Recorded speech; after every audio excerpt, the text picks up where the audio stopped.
Алла елшісінің қызметшісі болған Аннас ибн Малик радиаллаху анху пайғамбарымыздың саллаллаху алейхи уассалам сендерден ешкім өзіне жақсы көргенді мұсылман бауырына да жақсы көрмейінше толық иман келтірген болмайды деген екен. Ассалаумағалейкум құрметті бауырлар, Рамазан айының соңғы күндеріне келіп жеттік. Біз тағы да бүгін Ернар Мәжен бауырымызбен айтқа байланысты біраз әңгімелер көтеретін боламыз. Біраз сұрақтарымыз алдын ала жібергенбіз. Ерекеңмен бүгін әңгіме қозғаймыз. Как раз Ерекеңнің өзі де бізді күтіп екен. Ассалаумағалейкум Ереке. Алейкум салам. Сақтарыңыз қалай? Рахмет, шүкір. Рамазанның соңына келіп қалдық. Келіп қалдық, иә. Тау күн мешіті болып, биыл Рамазан айында көптеген біраз іс-шаралар қылған шығарсыздар. Альхамдулилля, шама ел болып, жұрт болып, жұмыла көтерген жүк жеңілдеп тырыстық.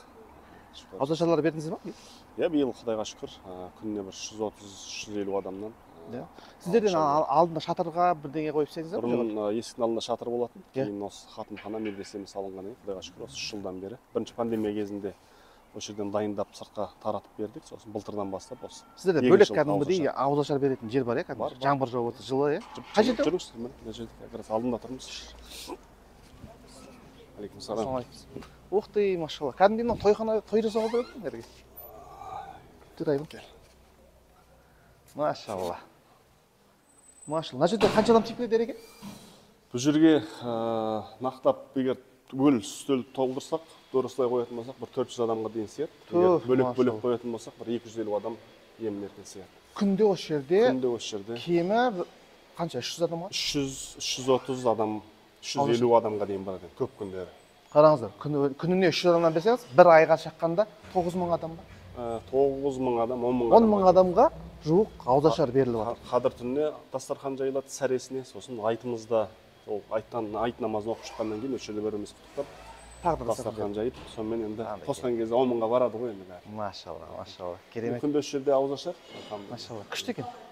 Күнде жасап жатсыздар осы жерде.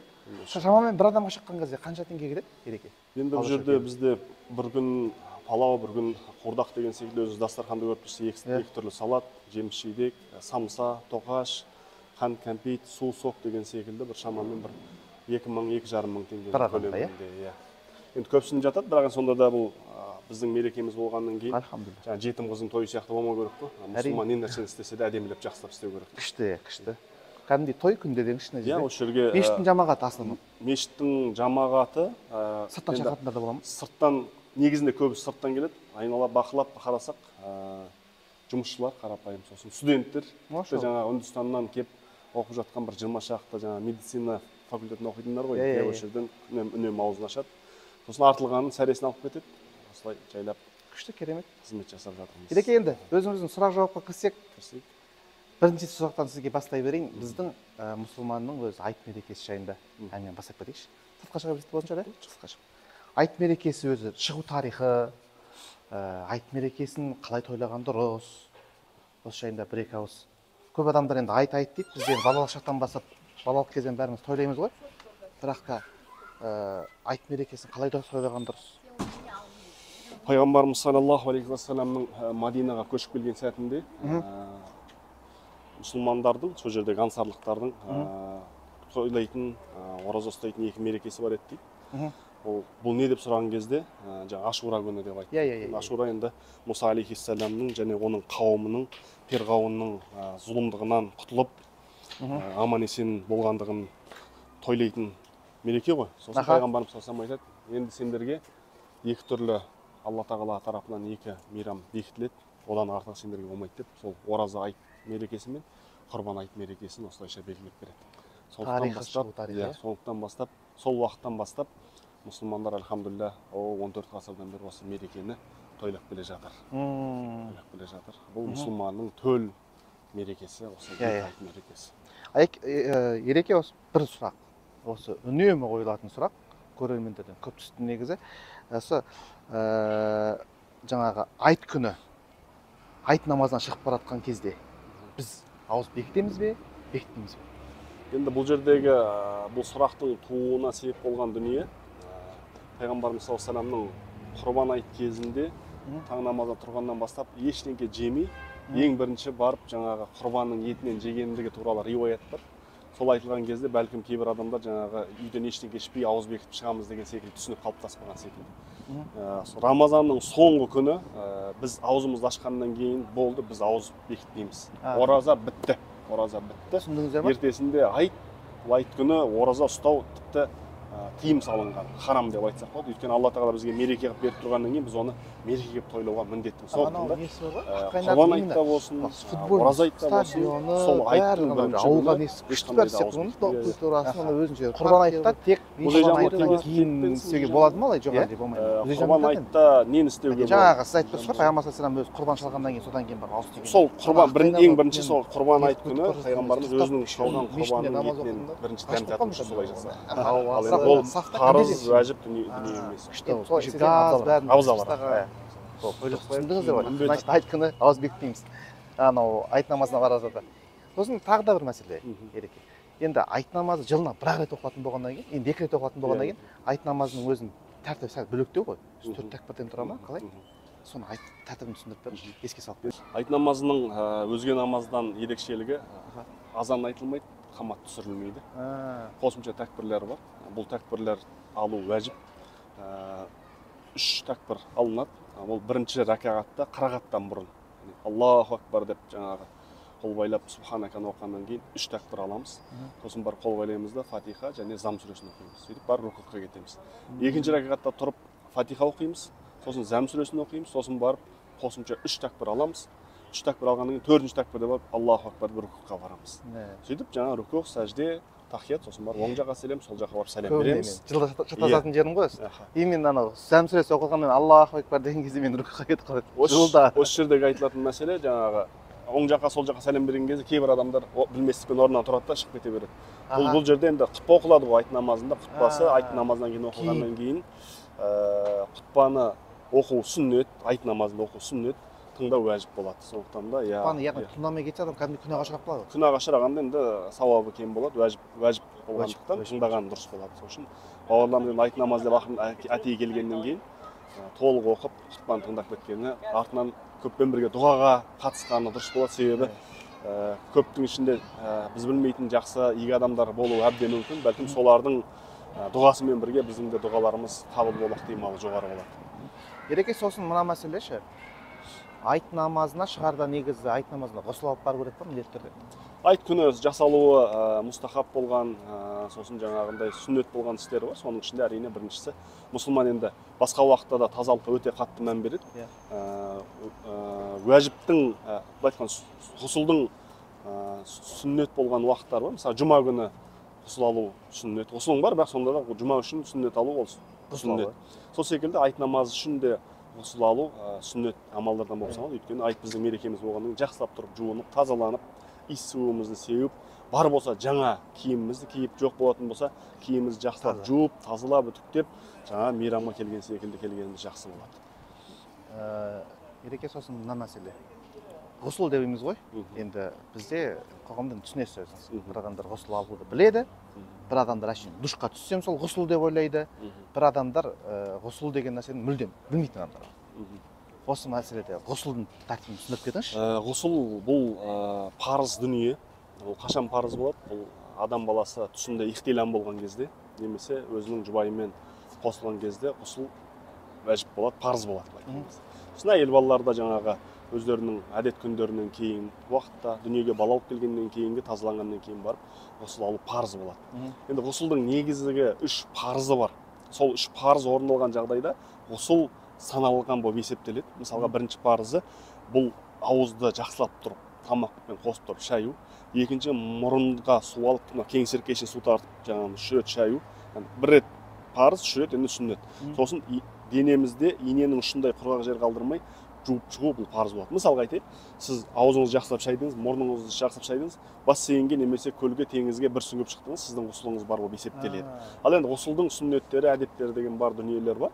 Ол бірінші жаңағы естуіміз керек, жабық жерде, жаңағы жуынатын жерде бірінші ұятты жерлерімізді жақсылап сабындап, тазалап жуамыз. Сосын кәдімгі дәрет аламыз ғой, күнде сөйтіп дәретімізді аламыз. Сосын жаңағындай оң жағымызға 3 рет, жаңағы басымызға, ортамызға 3 рет, сол жағымызға 3 рет жуып, айтқан кезде жақсылап тұрып, жуынып, шайынып шығамыз. Енді бұл жерде енді машалкамен сабындап жуылатын болса, ол да болады. Ол артық болмаса. Душта тұрсыз сіз, Душта тұрмыз. Душта тұрған кезде бірінші оң жақ. Енді әрине біз жаңағы дәрет алған кезде де бірінші оң қолымызды, сосын оң аяғымызды деген секілді жуамыз ғой. Сондықтан да оң жақ бізде сүннет. Сондықтан да жаңағы төбеден жаңағы душ жағып тұр. Жаңағы оң жағымызды жуып. Ол жерді ысқылау керек па? Енді қолмен жақсылап былай су тигенін қалауымыз керек. Егер жаңағы сабындап машалкамен жуатын болсақ, ол енді нұр үстіне нұр болады. Сөйтіп жаңағы ортасынан түгел, сосын сол жағынан түгел деп, сосын жаңағы мына кіндікке қолды қойып тұрып, жаңағы суды осы жерге жинап, жаңағы кіндіктің ішіне де суды тигізгендігіне көз жеткізген дұрыс болады. Әрине сосын басымызды жаңағы шампуньдап, сабындап, жақсылап тұрып, жаңағы саусақтарымыздың бәрін саллап, жаңағы айтқаным секілді иненің ұшындай құрғақ жер қалдырмайтын деп жуып ол ғұсыл болып есептеледі. Сондықтан да бұл айт күні сүннет болғаннан кейін біз таза болып осы күнге мереке ретінде келуіміз керек. Айт намазы түсінікті болды. Айт намазына келу қалай болды? Енді сол айт күні мұсылман адам қалай болып жүр? Пайғамбар саллаллаху алейхи вассалам не істеген ол? Айт күні мұсылман баласы әрине тұрып жаңағы ғұсылын алып, таза киімін киіп, иіс суын сеуіп, сосын жаңағы мешітке таң намазына келеді ғой мұсылман баласы. Сондықтан келе жатқаннан бастап жаңағындай тәкбир айтып, Аллаху акбар, ла иляха иллаллах, Аллаху акбар деп жаңағы таспих айтып, Алла тағаланы зікір етіп, Алла тағаланы пікір етіп, сөйтіп жолда сол жаңағындай мешітке келеді. Мешітке таң намазын оқығаннан кейін айт намазының уақыты дегеніміз бұл күн шығып арқан бойы көтерілгеннен кейін күніміздің тілімен айтқан кезде 45-50 минуттың уақыт болған кезде мысалға айт намазын оқитын уақыт кіреді. Ол айт намазының уақыты негізінде фиқхта сол уақыт кіргеннен бастап 5-ін уақыт кіргенге дейінгі аралық айт намазы оқылатын уақыт. Бірақ бізде енді әдет болған үйренген жеріміз сол. Біз сол таң намазы шыққаннан кейін, яғни күн шыққаннан бастап 45-50 минуттан кейін оқып жатамыз, айт намазын оқып жатамыз. Мұсылман балалары сол күні бір-бірін өздерінің мерекесімен құттықтайды. Мүмкін болса жаңа бірімізге сыйлық беріп, өйткені пайғамбарымыз саллаллаху алейхи вассалам сыйлық беріңдер, сүйіспеншіліктерін артады деген ғой. Және балаларымызға осы айт мерекесінің біздің төл мерекесі екендігімізді түсіндіру мақсатында біз сыйлық беріп, мынау біздің мерекеміз, бұл біздің мейрамымыз деп, және сол уақытта ерекше құттықтап, сыйлығымыз жасап тұратын болсақ, мысалы өзіңіз жақсы білесіз, біздің кезімізде әлі күнге дейін мысалға апельсинмен жаңақты көрсем, менің есіме еріксіз жаңа жыл түседі. Себебі жаңа жылдың мерекесінде жаңағы ішінде апельсині бар, жаңғағы бар, бізге сыйлық берілетін. Сол сыйлықтың нәтижесінде бізге еріксіз сол нәрсе түседі. Сол секілді бізде балаларымызға айт күні сыйлық жасайтын болсақ, мешітке алып келетін болсақ, бірімізбен жаңағындай амандасқанда, құшақтасқанда, біріміз құттықтасқан кезде осылай біз балаларымыздың өзіміздің де есімізге қалдыруымызға жаңағындай жағдай жасауымыз керек. Сосын жаңағы араздасқан кісілер болса, бір-бірімізбен ренжіскен кісілер болатын болса, өзара табысып, татуласу бұл өте маңызды. Сосын жаңағы біз енді әсіресе қазақ халқында айттаймыз ғой. Айттап кем дегенде жаңағындай бәленбай үйге барып айтау керек екен деген секілді дүниелер бар. Бұл әшейінде енді күйбең тіршілік деп бірімізге баруға, зиярат етуге мүмкіндігіміз болмайды. Бірімізге кірмейміз, шықпаймыз деген секілді. Айтады ғой, бармасаң келмесең жат боласың деп. Сол секілді осы айтты пайдаланып барып, сол кісілердің жаңағында құттықтап, мүмкіндігіміз болса бір сыйлық беріп, сосын жаңағы бір дұға жасап, сол жерде жаңағындай әңгімелесіп тұрғанымыз жақсы болады. Өйткені ай көрмесең ағайын жат, жыл көрмесең жекжат жат дейді. Сосын бұл жердегілер істелетін садақаны көбірек беру және осы айтты барынша жақсы өткізуге бізге мүмкіндік жасау. Айт күні көңілді жүру керек деген нәрсе де бар. Әрине енді ол онсыз да біздің мерекеміз болғаннан кейін біз тұңғиыққа батпай, көңілді жүруіміз керек, көңіл сыйлауымыз керек өзгелерге. Себебі бұл біздің мерекеміз. Сондықтан да Алла тағала осы күнде бізге мереке бергеннен кейін ораза ұстай алмаймыз біз. Ораза ұстай алмаймыз, себебі бұл мерекелеуіміз керек біз. Бірақ айттың уже получается бізде қараңыз, ораза айт бір күн болды. Одан кейін ары қарай қарызы күндері болса ораза ұстай беруге болады. Енді бірінші күн ұстай алмайсыз, үзілді кесілді ұстай алмайсыз. Енді екінші, үшінші күннен бастап ұстай беруіңізге болады. Ал енді жоқ, мен екінші, үшінші күнді де айтпаймын дейтін болсаңыздар, сол үшінші күні бітіргеннен кейін барып ұстай беруіне болады ол кісілер. Сосын ереке енді Рамазанның соңына қарай көбіне адамдар пітір садақа береді.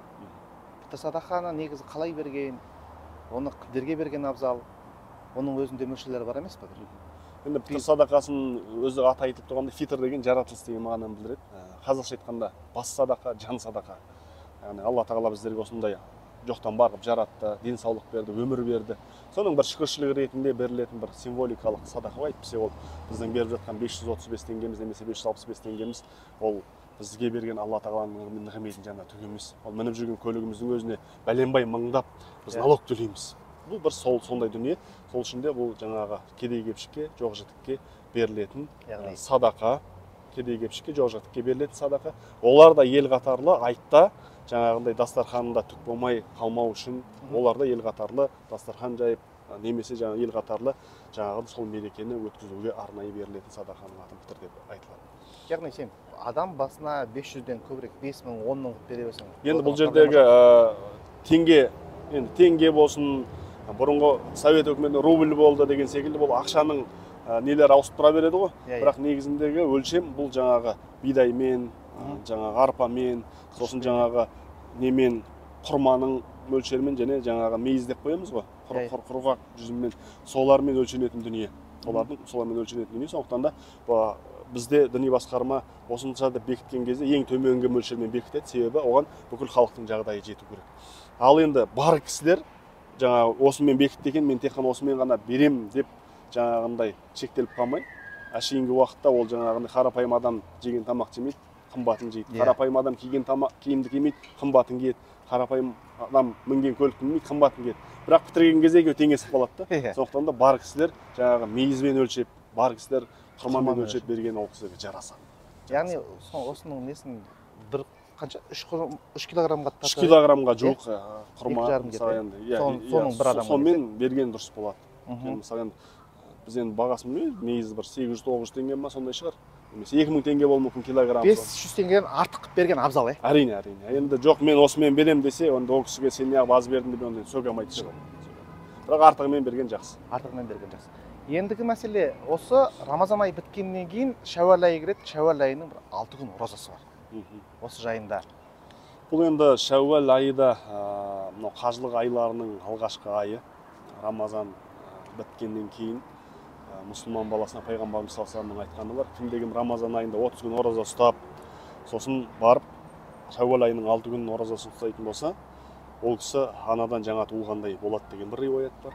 Екінші риуаятта бәріміз көпшілігіміз білетін риуаят, бұл 1 жыл ораза ұстағандай сауапқа кенеледі дейді. Өзіңіз білесіз. 1 жыл ораза ұстауға мүмкіншілік бар. Исламда жақсылық кемінде 10 есеге көбейтіледі. Мысалға 30 күн ораза ұстадық, 10-ға көбейттіңіз 300 күн болды. 6 күн ораза ұстадыңыз, 10-ға көбейттіңіз 60 күн болды. Сонда екеуін қосқанда 360 күн болады. 1 жыл. 1 жыл ораза ұстағандай сауапқа кенеледі. Енді бұл жердегі тағы бір мәселе, біз енді пенде баласымыз Рамазан айында оразамызға бір кемшілік болып қалуы мүмкін. Тісіміз шайып жатып, немесе жаңағындай аузымыз шайып жатып, жұтып қоюымыз мүмкін, бірақ оны өзіміз білмеуіміз мүмкін. Байқамай қалуымыз деген секілді. Және де басқа да оразаның сауабын кемітетін және оразаға зиян тиетін әрекеттер болу ықтималы бар, өйткені біз пендеміз. Міне солардың орнын жауып, бәткен кезде түгендеп кететін. Енді мына мәселе. 6 күн Шәуәлді ұстардан бұрын Рамазанда қарыздарын өтеп барып ұстау керек па? Жоқ әлде Шәуәлдің 6 күн ұстап тастаған абзал ма? Енді Шәуәл айы өзіңіз білетіндей 30 күн көлемінде. Сондықтан да қаза болған кісілер жаңағы қазасын өтеп алып, мысалы 3 күн қаза, 2 күн қаза деген секілді. Бір апта қазасы болуы мүмкін, Кейбіреулер 29 күн қаза болуы мүмкін, енді оны бірақ жаңа Шәуәлді ұстап алған дұрыс болады. Сондықтан да қазасын орындап, сосын жаңа Шәуәл айы бар ғой алдымызда. Соны 6 күнді ұстап тастаса жақсы болады. Ал егер қазасы жоқ болса, ол енді өте жақсы. Айттан кейін 6 күн ұстайтын болса, ол керемет болады. Ол қазір біздің парыз намазынан кейінгі немесе алдындағы сүннет намаздар бар ғой. Ол жаңа парыздағы кемшіліктер болса, соның кем-кетіктерін жауып кетеді. Ертең жаңа риуаятта айтылды ғой, Алла тағала парыз намаздарынан сұралады дейді. Сөйтіп жаңа парыз намаздар жетпеген кезде оқыған сүннет намаздар, нәпіл намаздарды қосып орнын толтырады дейді. Сол секілді бұл сүннет болған оразада осы Рамазан атты қасиетті айдағы ерекше сауапқа толы оразаның жаңа орнын толтырып жіберетін және қосымша мұсылманға ерекше бір сауап сыйлайтын ораза. Иншалла. Алла разы болсын, Ереке. Баршамызға Алла. Біраз уақытыңызды бөлдіңіз, біраз сұрақтарыңызға жауап бердіңіздер, достар. Егер кім тағы да бір қандай сұрақтарыңыз болса, бұл енді имамға сұрақ айтады. Біз өзіміздің Қазақстан мұсылмандар діни басқармасын бекіткен имамдарынан келіп, шамамыз жеткенше сіздердің сұрақтарыңызды жеткізіп, жауап қылып алып беруге тырысамыз. Сол үшін біздің каналға тіркеліп, астына өздеріңіздің пікірлеріңізді жазып, пікір алаңына сұрақтарыңызды қойсаңыздар болады. Біздің каналды демеп жүріңіздер. Ассаламу алейкум, Ереке. Алла разы болсын. Ауылшыларға кеткеніңіз бар ғой? Иә.